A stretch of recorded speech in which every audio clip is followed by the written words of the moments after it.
And so the creating innovative space to try out new ways of doing things, not with the whole pot of money, but at least, and you've heard me make the private sector comparison, where multinational companies in the private sector regularly has an R&D function. They realize that they have to keep innovating, and they create space and put money into an investment.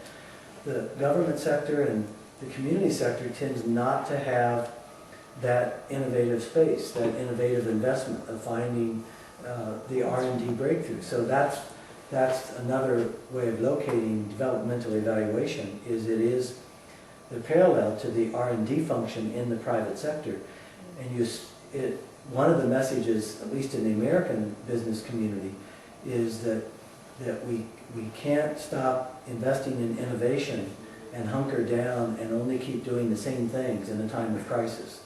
That in fact it makes innovation, continuing to look for new ways of doing things.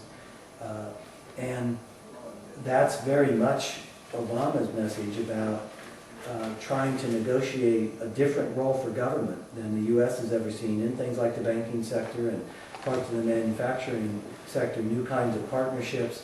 So the language of experimentation and innovation, it's like on the one hand they're talking about all the language of innovation and new paradigms and new ways of doing things and new models and exploring a new frontier. At the same time, accountability, being clear that every dollar is accounted for, that it's all directed at the things that we want to accomplish.